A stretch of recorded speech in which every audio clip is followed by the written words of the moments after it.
For the longest time, I had a beat up Kia Sportage up until 2017. I will never put in my rap that, oh, I'm driving a Bentley. Even people in our team, they'll be like, okay, this next Palmwine Fest, should we get you police escorts? I'm like, nah, like we're of here, like we've never had to change or present or posture or pose. For us, getting producers to produce in that bag was not really as straightforward. And then when we met Sparks, he was like, you know what, I really want to tap into that, like an African sound mixed with hip hop. The first batch of maybe 6 or 7 songs we did was literally what was Palmwine Music Volume 1. So the next thing that we have to do is actually now we have to plan the release for this Tems' EP that we all really love and we all really enjoyed making. Yeah, what's up people? This is Wale Davies, tech from Show Dem Camp, and I just spoke my truth on Afrobeats Intelligence. This episode is brought to you by our friends at Martell. Be the standout Swift. Afrobeats Intelligence, presented by OkayAfrica. Democratizing African music with Joey Akan. Hi brother, how's it going? I'm good, my bro. Yes, it's good to see you. I've wanted this interview for a while, but you've been a busy man. I've been traveling, running around a lot, but yeah, all for good reasons. Yeah, of course. What was the last place you went to for work? The last place I went to for was actually Abuja. We had a Show Dem Camp show this weekend. Oh, So yeah, Abuja, true. How was that? It was good, man. It was our first time actually ever doing a SDC show in Abuja after all these years. So What was the was- signal this time? it was just fans. Every time I post something, any show anywhere else, they just abuse us that like you guys hate Abuja for some reason. You guys want to come. So yeah, so it was just having enough online abuse. We decided no, but for some Bullying reason, works. Yeah, for some reason I don't know why it's just never been, because we do our own shows ourselves and we do our own shows in Lagos and we know how to put everything together in Lagos, but Abuja always felt a bit, I don't know, one step removed. So yeah, so it was time now. Yeah, but all of the abuse, it was worth it. It was Seeing worth it, from the yeah. reaction It to was- the so show. please stop abusing me. Well, Yeah. well, outside, but a lot of the work you also do involves outside the continent. Yes, it does. And how do you navigate both working locally and working internationally, knowing that the rules are different, the context is different, Yeah. even the standard operating procedure, the SOPs rather, Yeah. they're Yeah. different. Yeah. I think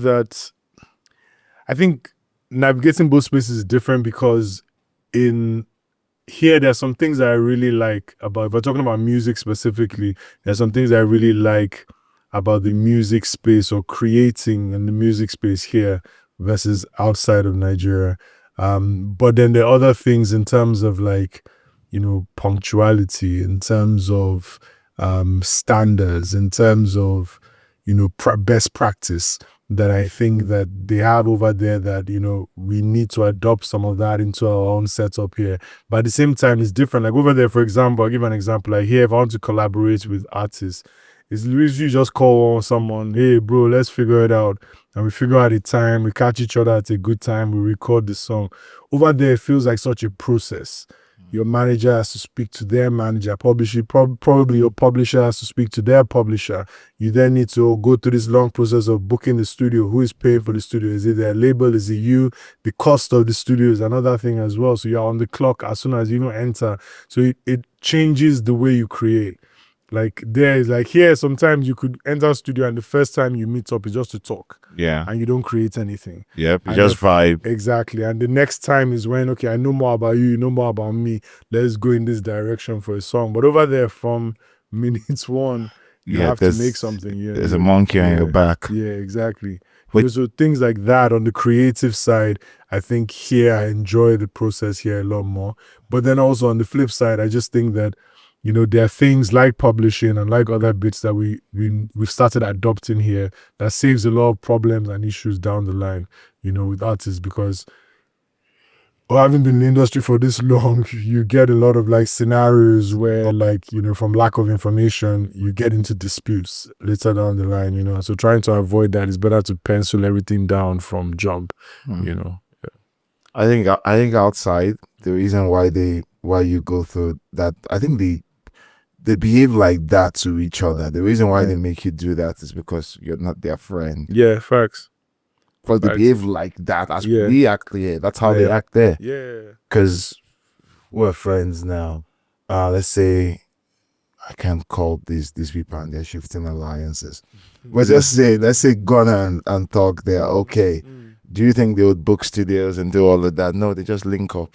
Yeah, they do. No, it's the same. So it's like, even there's some artists that I'm friends with where, especially outside of here, when it's time to work, we have to get past the manager issue. Yeah. Or the publisher issue, you know. So you still have to go through that. Yeah, no, so I'll speak to the artist. When I finally get to the artist, they'll be like, no, I want to work now. Like, let's set it up. And I'm like, but what the information we've been getting is completely different. So we then have to bypass all of that and speak almost at the top level. Yeah. And now tell our people that, no, you must make this work based on, you know, so it's tricky sometimes. I feel like there's more of an industry. So people look at it as a transaction in a sense, right? And how do I, from every point of the transaction, from even getting into the studio, who is paying for the studio, like every part of the transaction has to be stacked in my favor from jump, you know. Whereas here, the transaction part comes later down the line after the song has been made, maybe you're about to release. You know, maybe at that point, there's so many songs that were created. It's always at the clearing the song point that you meet the headache, you know, on this side. Yeah. But both sides, they have their pros and cons. The pro means you can work a lot more faster here from a creative standpoint. But the con is you get into there's enough surface area for disputes. 100%. 100%. And is it the same in film? In film is an industry I'm very new in, I would say. I think that my process or my journey into film has been very unique in the sense that, like, we did a short film, myself and my brother, that did very well. So that gave us a lot of, like, I guess, like goodwill and leeway and people that want to champion us. And so I think I can't really speak on, because even in the US or UK, for example, there are a lot of filmmakers that when I tell them what we're doing, they're like, wow, how did you guys get that? Oh, you have headwind. Exactly. Like, how did you guys, you know, we've been making film in the US for 15 years and we haven't even reached this place. So our own is almost like, you know, in a way, I would say, like, I don't know if you watch football, but like Cesc Fabregas, you know, like how from a young age, you're already in the first team. Yep. You know, that's not the journey for everybody, you know, and we've been blessed that like our projects have done very well. And, you know, so we're afforded a lot of like access that normally people won't get, you know. So for me, I think that the film side has been very seamless in my own. I just wrote a film and it went well, and you know, but I know it's not like that for everybody, you know. And you know, My Father's Shadow. Yeah. The first movie you've done. So do you know what's so interesting about you? You and as an artist, you and your partner, Ghost, you guys were around for a while, for a very long time, early 2000s. And even though you worked, it wasn't until, was it 2019? Where you guys got your real flowers, where it started feeling a lot like you were getting your due.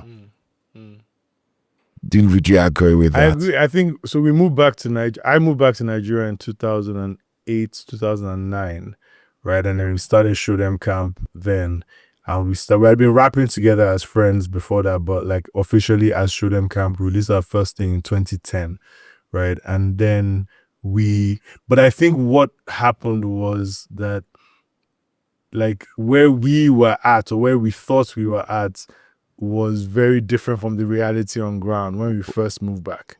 Where did you guys think you were We at? thought that we would come and teach everybody about our own style and how we want to rap and what we want to do and how we think the game should be.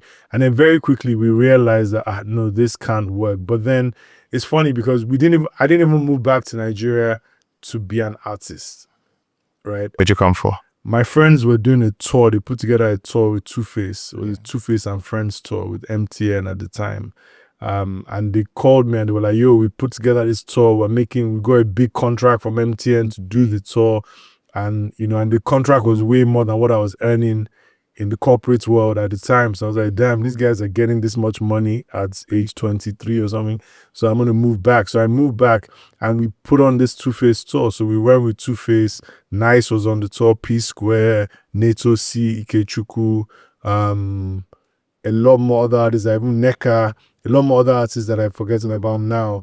They were all on that tour. So we were the guys putting on the tour. We were not What was artists. your specific role? I was a producer, so we were producing the show, we put the show together.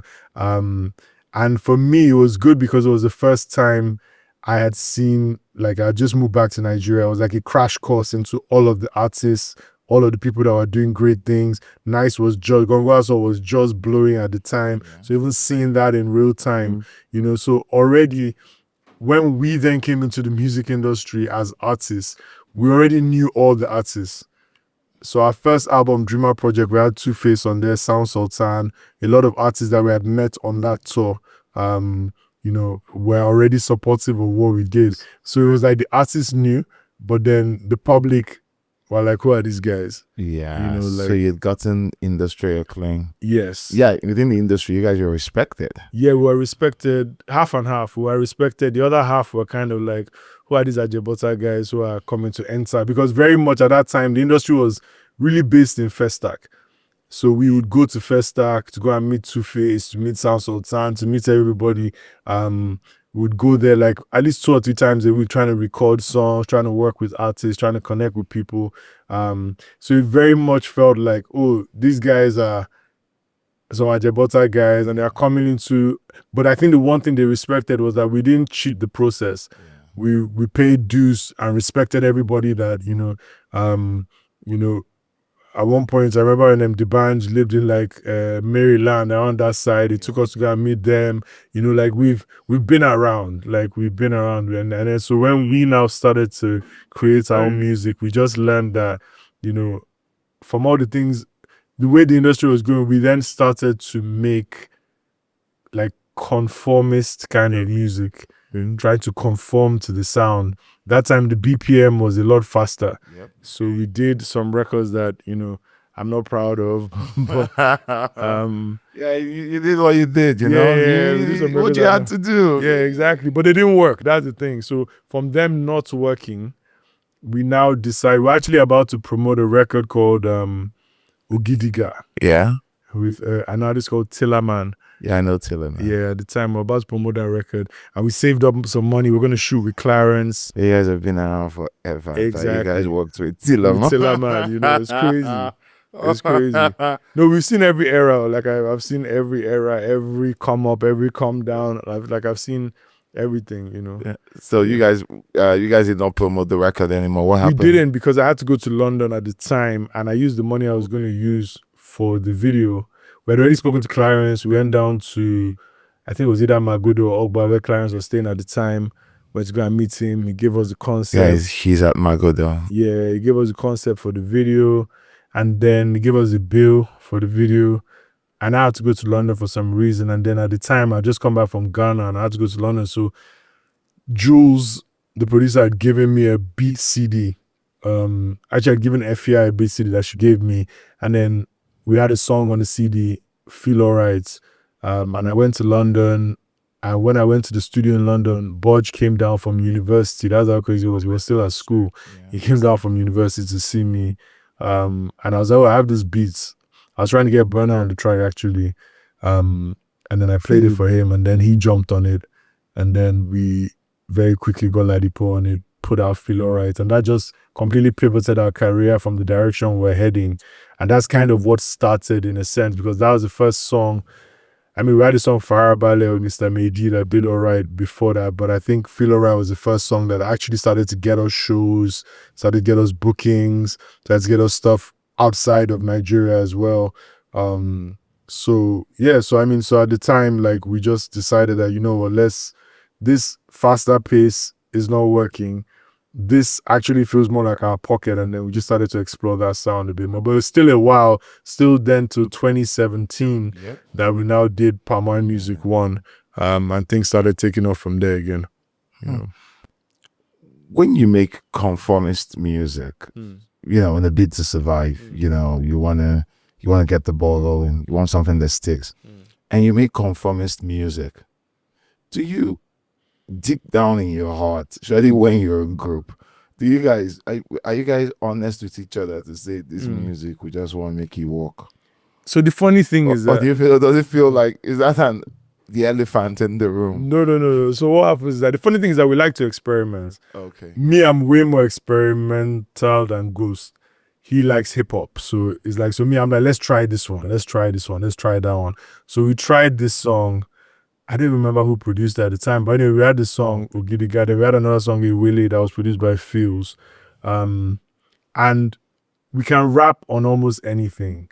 Like, growing up and then going to school in the UK, what was popping at the time was like garage and grime, which is faster paced beats. So we thought, okay, this fast BPM is nothing. We can rap on it. So we rapped on it. It was fine. It's when you now have to put the track out, right? When it's, okay, this is actually leaving the studio and going into the public, right? And then the worst part is then when you have to perform the track. And then you realize that those types of songs, you need, like, people have a dance. So I'm not dancing for nothing. Yeah. You know, so it's like you have to be jumping around. The other way, bro. Yeah, you can't be like fast paced and then be slowly rapping and giving them swag. You have to be active with the music, and it's not really us. Like, we're laid back guys anyway. So it's not even, you know, so. And yeah, and we tried it. At least, you know, we tried it. That's a good thing. As an experiment, it didn't work, but some people still even love those songs and ask us to perform those songs, you know. I think the first song I love from you guys was Happy Weekend, Sir. Yeah, I really liked that record. I remember being at Pulse then when you guys dropped it. And what are these boys? And then I watched the video with you guys styled it after Last Mile, right? Yeah, no, we're like security guards. We're like estate security guards. Yes, the security guards. But I know you guys were some security guys asking for handouts. Yeah, That's how I'll call it. Yeah. Well, between and then 2017, what happened? Why do you think the shift happened with Palmwine music? Because you guys spent time working on that sound. Yeah. Why did you think it finally clicked in the way that it did with Palmwine music?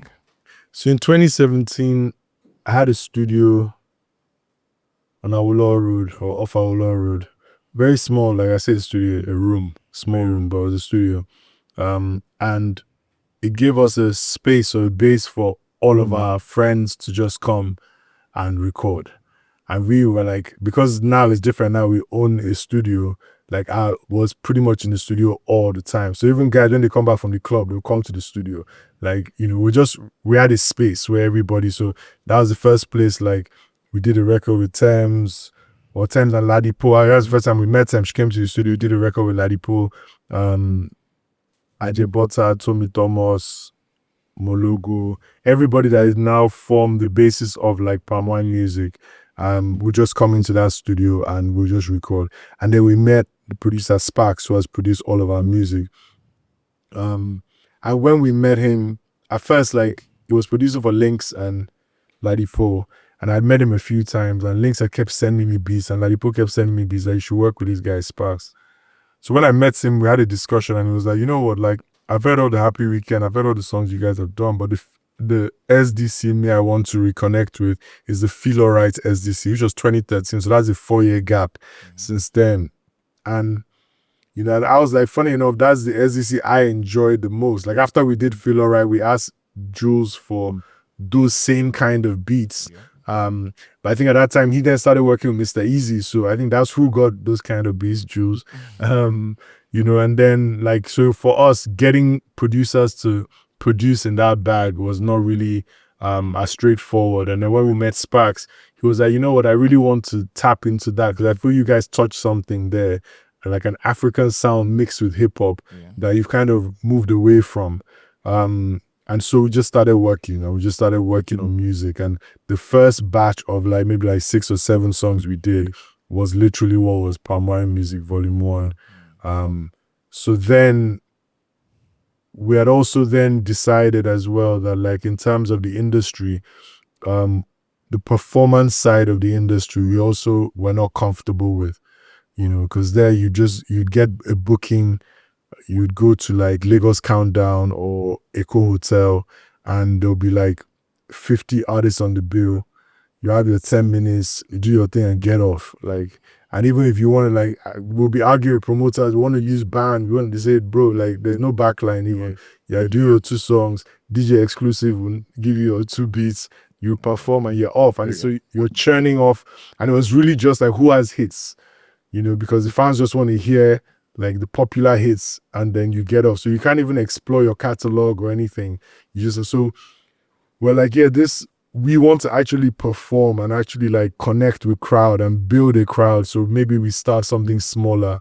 So we started our own Palmwine sessions. We did at Bugubiri, the first one.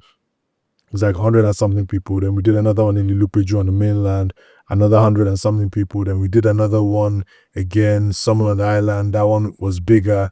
Then we got booked by a brand to do like a big show. And then the show that they did, like we were the headliners and they got like 1,000 people there. So we now thought, okay, well, maybe we can scale up as well. If this brand got 1,000 people and we're the headliners, what if we do it ourselves? So then that same year, 2017, we did the first Palmwine Festival.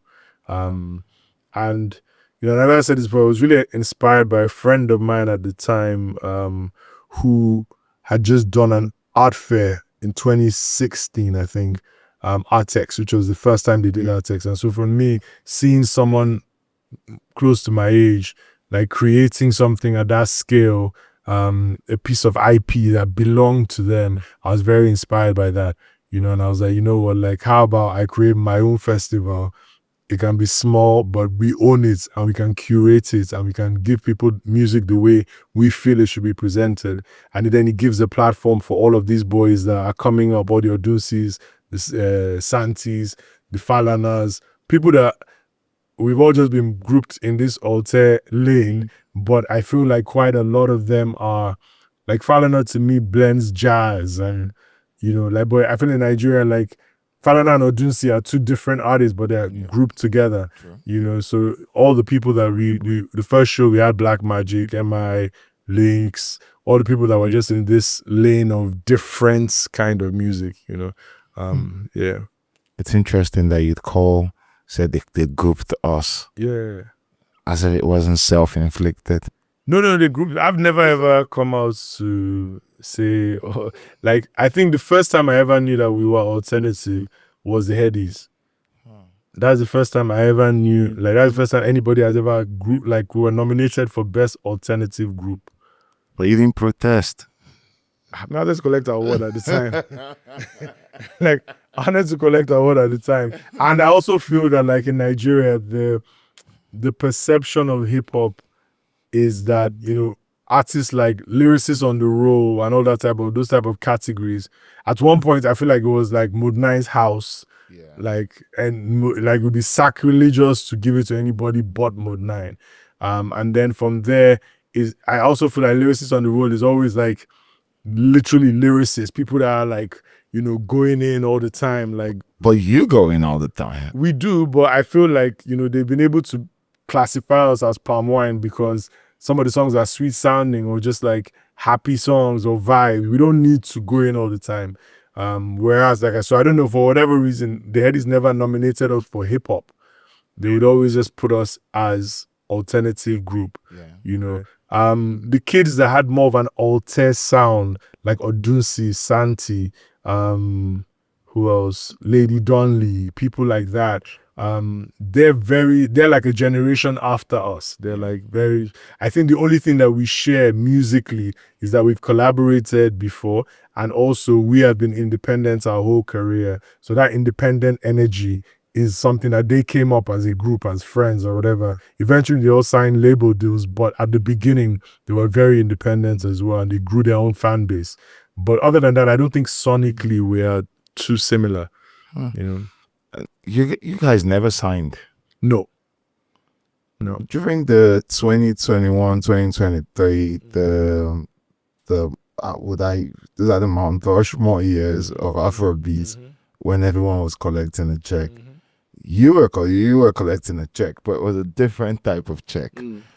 Why didn't you collect for a Show Dem Camp? No, so I mean, funny enough, Because everyone was sure just throwing money. Yeah, no, funny enough, the thing is this, right?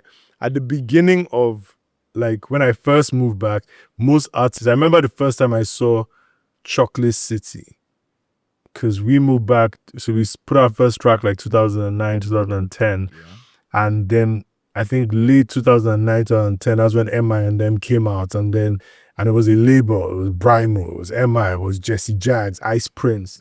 And I remember the time I was pissed because I was like, so you mean tell me these guys have a label that are paying for everything, whereas us, we have to, like, the first video we did was the real definition of crowdfunding, right?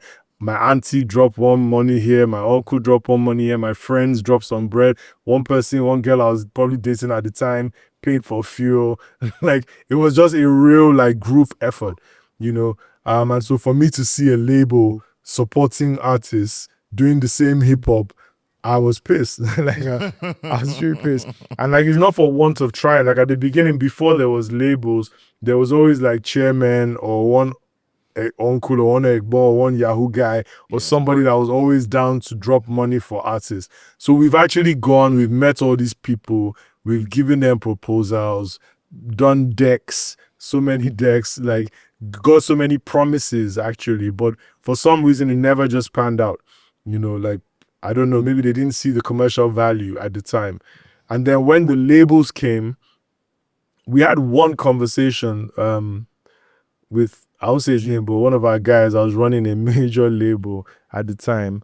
And we had, like, and it's not Chin, by the way, so because people, that's our close guy, people think it's Chin. It's prior to Chin. Okay. Yeah. And he said to us about how, like, it was around Palmwine music too. And he was like, yeah, we're going to do a deal. And they called some money that, like, I remember I went to their offices, I was busting flows for them, I was on my Kanye shit, like, giving them, you know, and then in the end, nothing came out of it again. So I just decided, but I think the time that I realized that, you know, maybe it was a good decision was during COVID, actually, when everybody was grounded and our checks were still coming in, and you don't have to break 70% or 80% of your check with a label.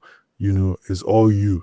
Then I realized that, okay, there was a value in a time like this. There's a value to having not collected, because somehow we still sustain and stayed afloat through our own resources purely, like, the entire time. So everything we've done, festivals, shows, everything has been out of our own pocket, like, the entire time.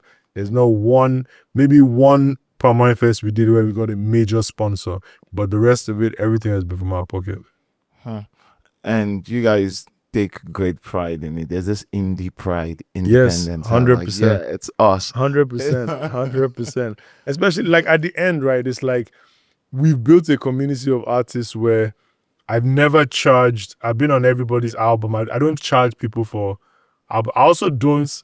There's no one person that I've done a feature for that I say give me something on the back end, because our own industry, our own side of the industry is very much quid pro quo. Like, I'll do something for Bod, you do something for me.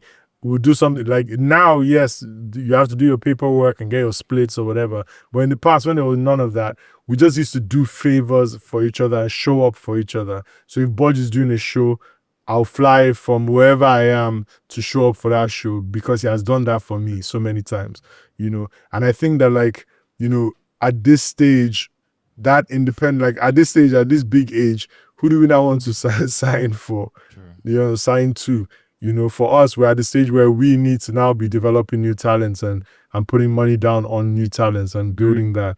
But in terms of like signing, we missed many gravy trains. Yeah. You know. Yeah. So the phrase gravy train, I always found it funny.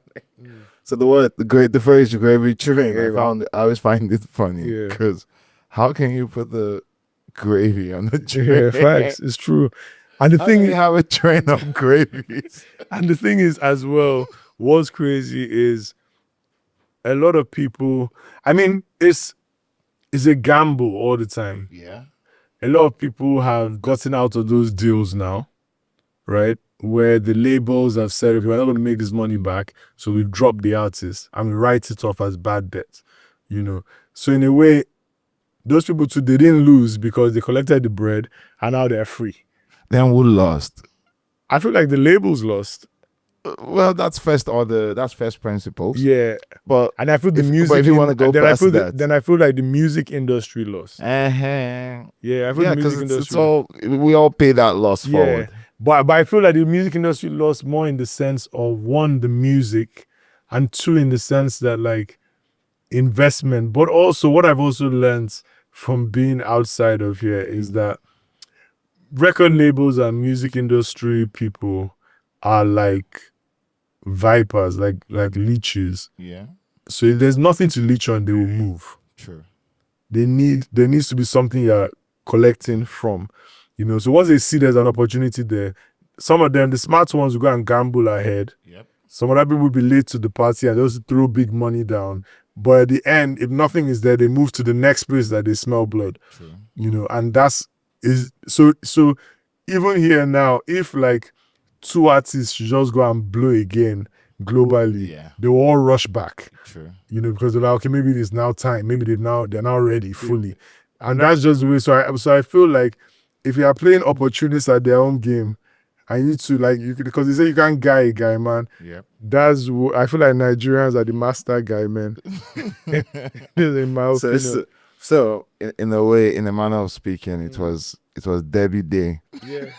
Was it? I agree. It was Debbie for real. It was the Nigerian Debbie. For real. I believe so. Oh God! Someone was telling me the other day. Someone was screaming, "Record labels are finishing Nigeria," and I'm like, "Yeah, but we're finishing them too." Yeah, 100%. 100%. I feel it's the same thing. It's the same thing in film, actually. For real? You know, yeah, it's the same thing in film because, like, I remember once I sat with someone from one of these big streamers, and they were telling me that they were leaving Nigeria, you know, and they were describing how, when we came to Nigeria, we would give people this amount for a film, and they would chop half the money, and we've never seen that before. How can you steal from your own film? You know, that like, you know, and the truth is that steal from yourself. Exactly, you know, but it's also in a place where one, this guy doesn't know if this thing is guaranteed tomorrow. Yeah. So let me chop now, clean out, and then figure out tomorrow's problem when tomorrow comes, right? So in a place where there is no structure, there'll be a lack of vision. That's the thing. Vision is an expensive habit. Yes, for you to have vision and see that, okay, you know what, I'm going to do this now, knowing that it will let me do 5 more films in the future. Yep. Everybody will say, my father's shadow, they've flown here, they've gone to Cannes, they've gone to this, they've gone to this, they've gone to this. Like, it's not like, I probably have made way more money off music this year than the film that is having all this success. Because you refuse to steal your money. Yes, and because I know that like my success in film, my next success to be able to make another film at a bigger budget. Yep. My next success would then be to make another film after that. And if all of these films continue to be successful, then what I will get at the end will be different. You hear that someone like, Ryan Coogler negotiated to own the IP of Sinners. After 20 years. Exactly. But he's done that because he has a track record that he has built. If he just went after Fruitvale Station and told them, I want to own my IP, they'll kick him out the door. But they've seen that, okay, this guy is bank. Anything he's doing now is money. He's not even just in the Marvel world anymore.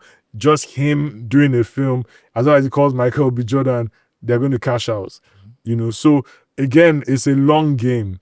It's not, and I think that's why a lot of these industries don't work in Nigeria. But there's a level of privilege that's associated with second order thinking, with tiered ambition. There's a level of privilege. And for Nigeria, we don't have that. A poor person does not want 5 movies. He wants to make one that will give him money now. And if that money is a lot and he can put some aside to stop being poor, he would. I think it depends on what you're creating for. Okay. So I think a lot of people, especially in the music, I'll start with music, like, some people create because I've met some artists that like the music is pouring out of their body. If they don't create this music, they won't be able to eat, sleep, they'll be sick, And then there's some other people that also want to make money, and they've seen that this is an avenue to make money. And if I can do these songs and I'm charismatic enough and, then I'm going to make money. It's not like, I don't think they sat there and they thought, oh, this is my talent and my musical ambition or the one thing God has given me. You understand? They just want to eat. They just want to eat. So that for that person, it's going to be impossible, whether they're rich or poor, or they're privileged or they're underprivileged or whatever. They're not going to be able to say, let me think of 7 albums down the line.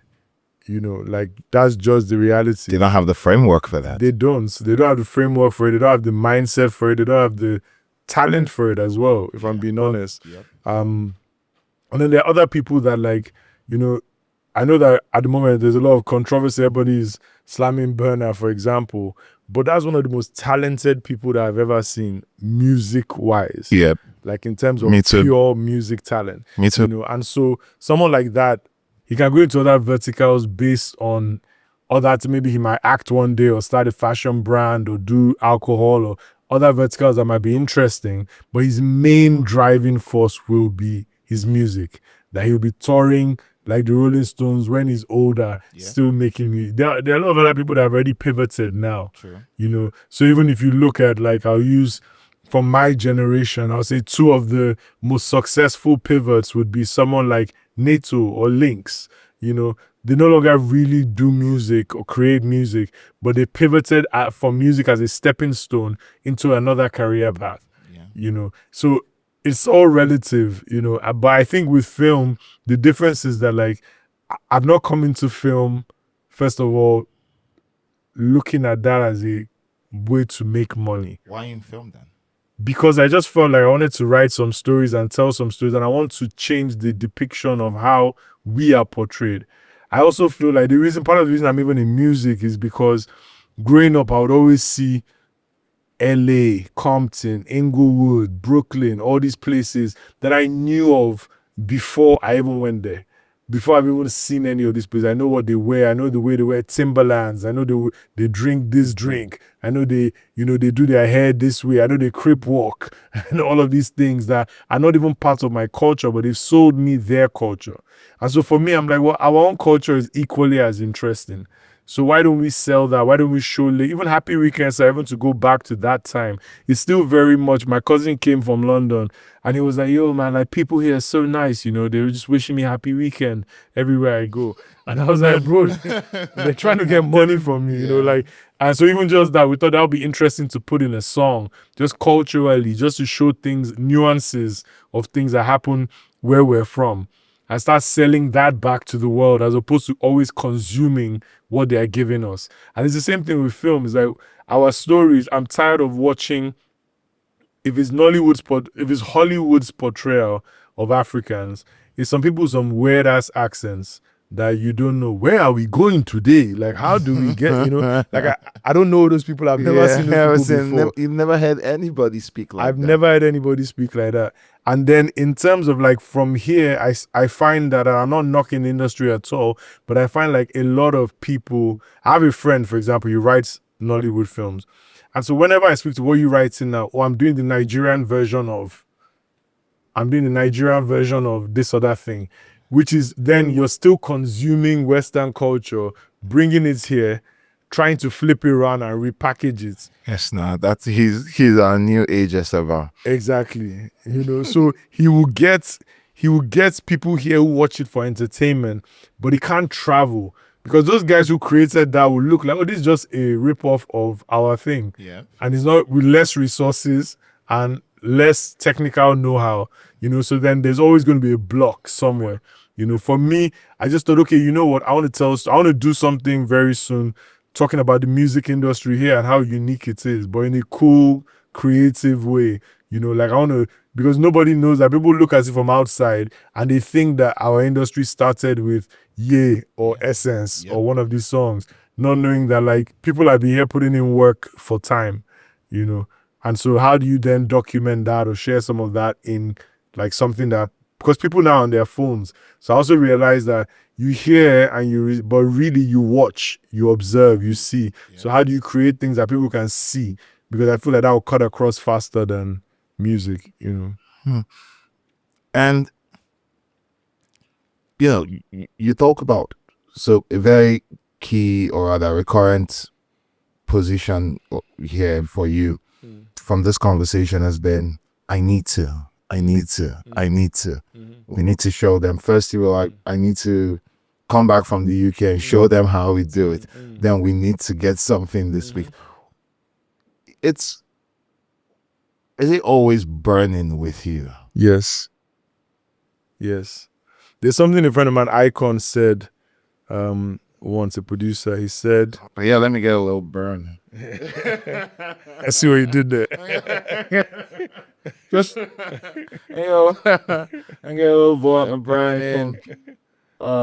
Yeah. This is our first time we're having a headline sponsor for an entire season. Amazing. Yeah, so it's I man. feel blessed. Yeah, man. Want some? Yes. Yeah. Okay. Let's go. Yeah. Still burn. So you're saying Akan kept telling you, cheers, brother. Cheers, bro. So Akan kept telling you about something. Yeah, Akan kept telling me on what the song he was working on. He said a phrase that he plans to die empty, and that to me resonated deeply because I don't want to think of what I could have done. Wants to bleed out. Well, I mean, if you look at it like that, no, but I don't want to think of like who I wish I had. I don't want to. There's so many artists that I've met over the course of this thing that are way more talented than me, but I can only explain that based on their talent on the hard drive. Nobody has heard this talent. I'm telling people, this is the best rapper I've ever heard. Like, you're the one you're convincing your friends are looking at you like you're crazy. Like, how?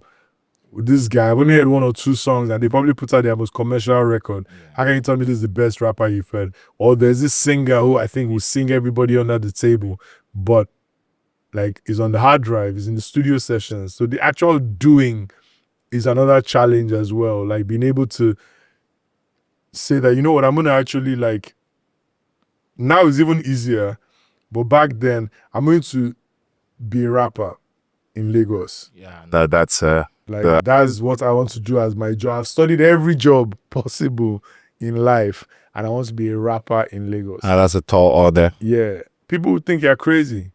Like, people literally think you're crazy. So ultimately then, it's a case of how do you believe or see something beyond anybody. Now, yes, there's a luxury of vision from a different perspective. I want to make films, and I've done enough in music that has given me enough resources and things to give me the comfort to be able to go and write a film. Taking 2-3 weeks, a month out of my life to go and... Some people can't even take a month out of their life. No, that's a luxury they're not afforded. Yep. So if I'm in that position where I actually have that opportunity, I am definitely going to do it. Like, for sure. And there's this expectation of leadership. Sometimes it's a role that you guys, it's a de facto role for you guys. People expect Show Dem Camp to lead. Like you're considered community heroes, especially with the Alté community. Like Show Dem Camp, Show Dem Camp, Show Dem Camp. You guys are loved, man. You guys are loved, unlike me. Unlike you is crazy. Unlike you in the Alté community. See, if there's intensity at one end, there's a Show Dem Camp on the positive end. Then when you flip the other end of the spectrum, Joey. there's Big Bad Joey. But you like it. Me? Yeah, I feel like you like it. Well, sometimes all you have to do is revel. You know? Yeah, just a little. You like, I can tell you like it. You know. No, I don't like it, but it is. But just like a lot of other things, it is the reality of my position, Right. and right. what comes with expressing myself or my views. And so you just gotta roll with it. Instead of I fought it for way too long, Yeah. and Yeah. it became a problem. But now when you roll with it, I even claim it now. Industry troublemaker, stylized by, and yeah, y'all are wrong. So it's fun. What you guys expect? There's an expectation of leadership with you guys. Like when you talk about Alté, it's generally understood that you guys are the first wave of the Altesians or the alternatives. Any alternative? I don't know. Well, you guys are the first wave. I feel the first real wave in this current iteration of Nigerian music was Asha, Yeah, but they don't really class her. because she was by herself. True. You know, I think, and then there were other people like Neka, and then, you know, when we then came in, I would say it would be people like Timmy Dollface, Show Dem Camp, Timmy Dollface Black was Magic, Yeah. you know, Icon. Those type of people were then viewed as an artist, then Dikpo as well. Yeah. You know, Efia from Ghana. Like, they were just like, that was our sort of like, you know, if our sets, you know. And so, yeah, I think out of that set where, I don't know, I think we're the only ones. I know Dikpo is still making music, but he moved to Canada, but like, and Efia is still making music in Ghana. But I think from the ones here, we're the only ones still currently active, you know. So And you guys were very aware that the world considered you people different. Yep. Hmm. Yeah. How did that flavor how you operated? I think initially it was a class thing. Yeah, you guys are the rich kids. That's what we were that's what we were called. Well, you're not rich. No. But you, okay. Everybody, every time, right, it's funny because And wealth is very relative. to be relative, honest. exactly. Every time we would go to Festac, they would say, you guys have come from Ikoyi. I'm like, bro, I live in Bagada. Like, do you understand? Like, there's a perception. Obviously, where I feel like privilege and stuff comes is, okay, we went to school abroad and we came back to Nigeria. And it was a class thing from both sides. Because on one side, your family are thinking, how have you gone to school abroad and you've come back and you've chosen to do this? Yeah. On the other side, you're meeting artists who are hustling, trying to make it ends meet, thinking you have the privilege of Going abroad going and abroad. returning. You've come back, you have all the access to all this wealth apparently, and this is what you choose to do. I wish anybody in my family, in my in my background has supported my music. I would actually be way more happy at this stage. I would have probably grown a lot faster. But actually, on both sides, we were marginalized, you know. And then thankfully, we found people that we connected with, like Sound Sultan, rest in peace, like Two-Face, people like that at the time who then embraced us. Because it's just like, these guys are just regular guys like us, man. You know, like the tour, we weren't like guys in suits trying to do the tour.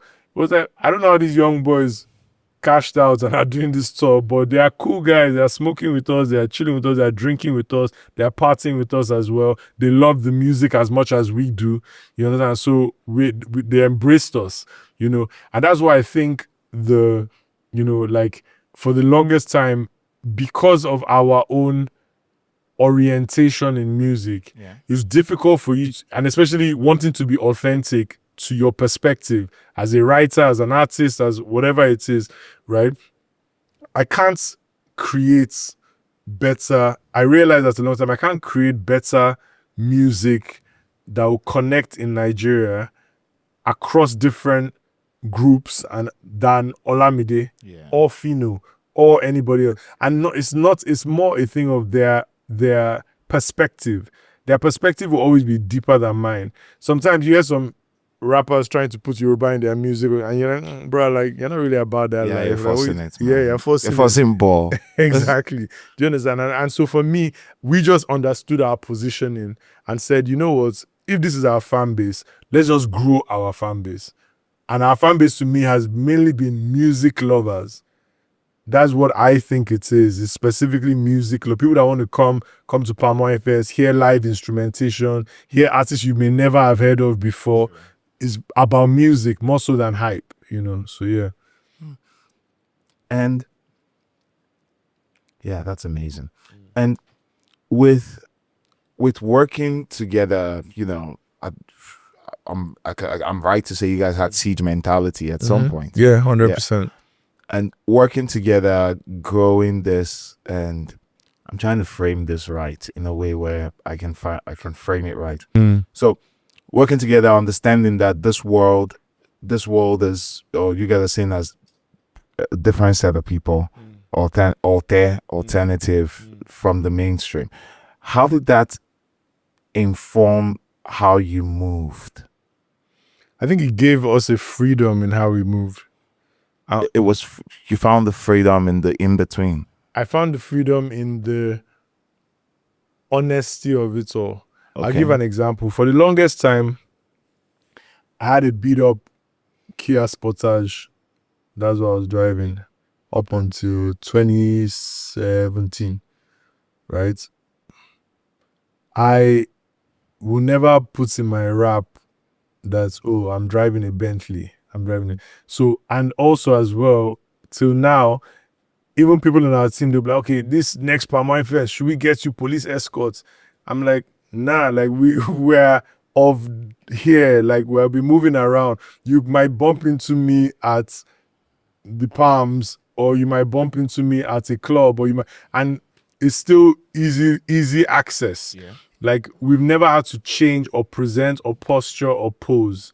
Do you understand? And now that things have started looking up in different ways, we still don't do that. So it's giving us the freedom to just be ourselves.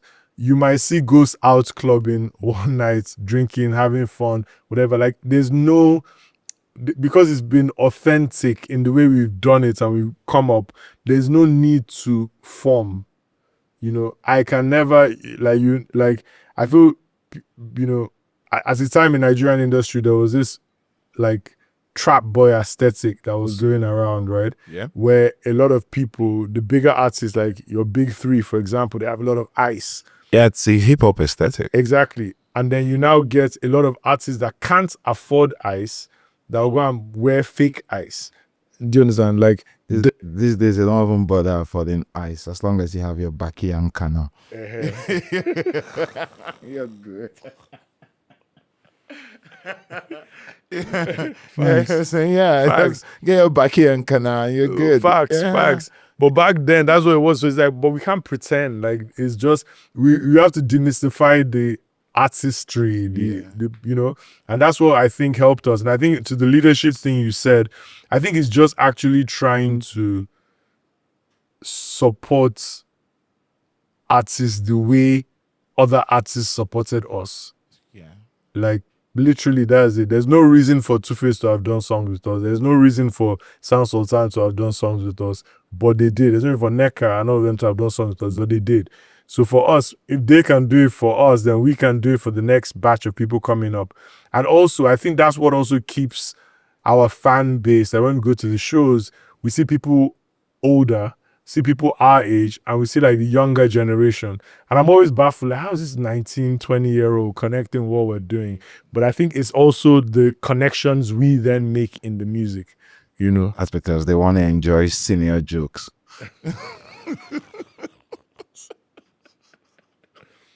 I know. Senior jokes is crazy. And that's what they used to tell us when we were younger.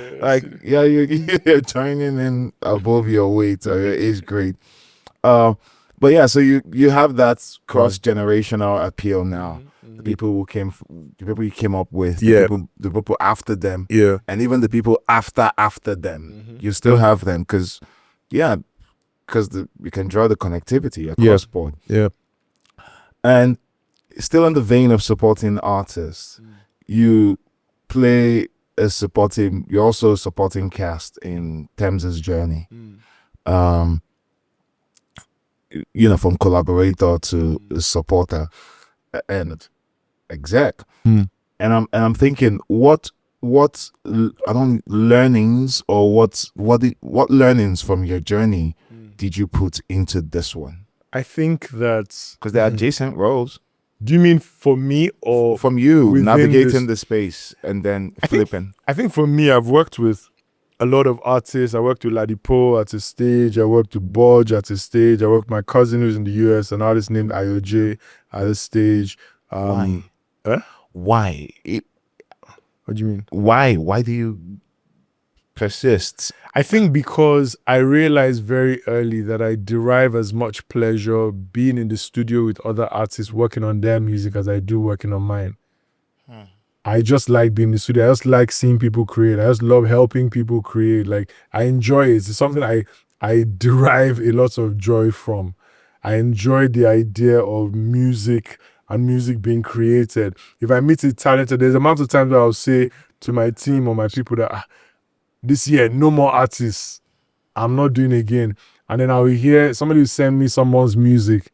And I'm like, yeah, but damn, this girl is talented, man. I want to work with her or help her. Or this guy is talented. I want to work with him or help him. I think that is like a drug for me. It's like a drug. And I think the idea of like, of working with people that you like, has also become a real thing for me. I think that, I worked with Fumbi at a point, like the singer. And after I stopped working with Fumbi, actually, at that time was another moment where I was like, I'm not working with any more artists again. I'm going to pour everything into Show Dem Camp. I'm going to do my own thing and focus on me. And then not too long after that, I met Tems, and I was like, oh, this girl is super talented. So it wasn't even, and when I say working with people, it's not even like I'm trying to, because everybody just wants to sign everybody. That's the crazy phenomenon of music I still don't understand. Like, I just want to sign you, I want to sign you. I don't even know anything about you. I don't know your personality. I don't know what you're like. I just want to sign you because it's like acquiring gemstones. Yeah, it's still the same. Still, you can drag the same. You can still apply the same. For urges from survival. Into this. But does it work? Everyone wants to collect. But resources. Does it work? People are the resources. Then we collect them. Exactly. Does it work? No, it doesn't. Exactly. That's the problem. Like, I think everybody has done this thing where they sign. It's almost like I'm the first person that has this new thing. It's my artist. And maybe at the time when there was a gravy train, I could gravy train. I could collect money from these guys if I have access to this guy. I think that's number one. So, but the signing thing doesn't work. I've never seen anywhere anybody that beyond 3 years it has worked. No one. I'll struggle to find, it. So with Tems, it was very much like, oh, you know what? Is your music on radio? No. Go to this guy, Douglas, or go to this person, Folu Storms. They'll play good music. They'll support what you're doing. Take it to them. Tell them I sent you. That was literally the extent. Oh, do you know what? If you speak to this person, you want to get music on not just okay, I know Demola or this person, so they can platform you. But at that point, I'm not doing it for anything in exchange. All we're doing is that you come to the studio, we're vibing, we create stuff, we work on stuff, we work on some of your stuff. And then eventually it gets to the point where the artists themselves now say, hey, will you manage me? And at the time I was like, I'm not a manager. See, will you manage me? I classify that on the same level with will you marry me? It almost is. It's on the same level. It almost is, to be honest. Because you fuse your life with another person. 100%. 100%. It's even sometimes, if I'm being honest, you might see your artist more than your partner. Sure. Like, you may speak to your artist more than your partner.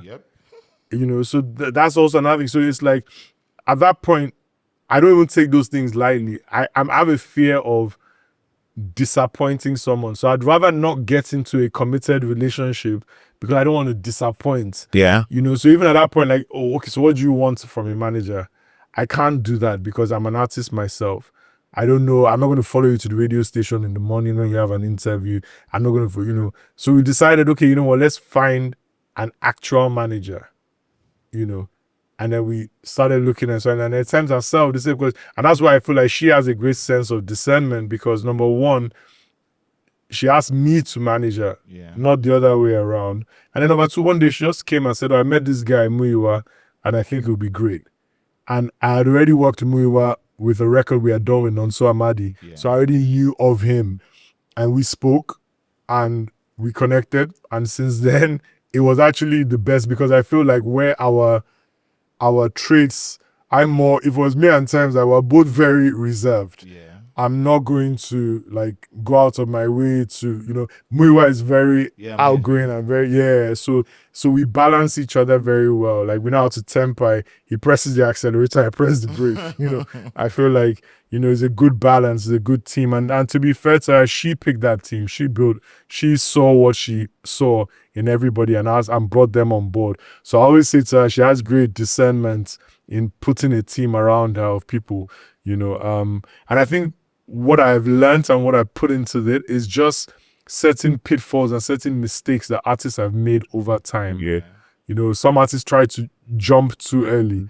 Some artists, so we've just been growing at our own pace. I also think the idea of investing in ourselves, like, was also a real thing.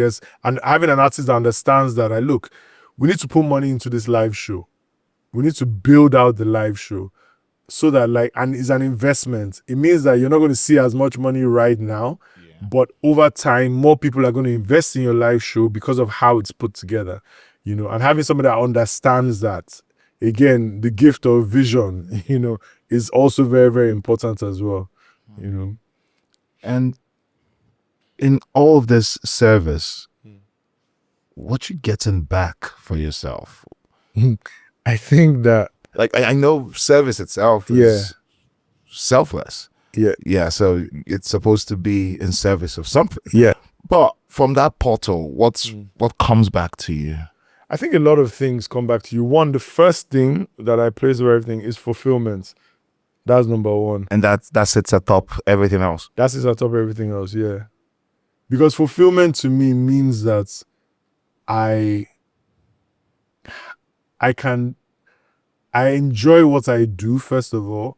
I work with people so every time, whenever I'm tired, and that's lots of the time, whenever I'm tired and I think about it, and I think of the next thing that I have to do and the next thing that I have to do. So the next thing that we have to do is actually now we have to plan the release for this Tems' EP that we all really love and we all really enjoyed making.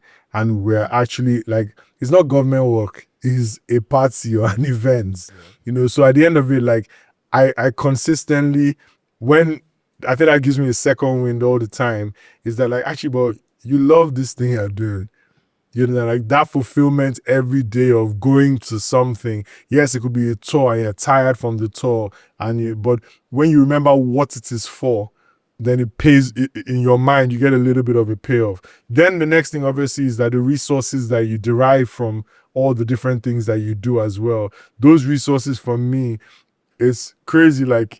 I feel that my resources are to build other things, you know, whereas you know, I could say, okay, let me use my resources, let me buy a watch and let me, you know, those things don't really interest me. I want to build, what does it feel like to build a studio and have a facility on ground that, you know, because from that studio, maybe the next artist will walk in that is amazing and is good. So it's investing in things that give you the joy that you get.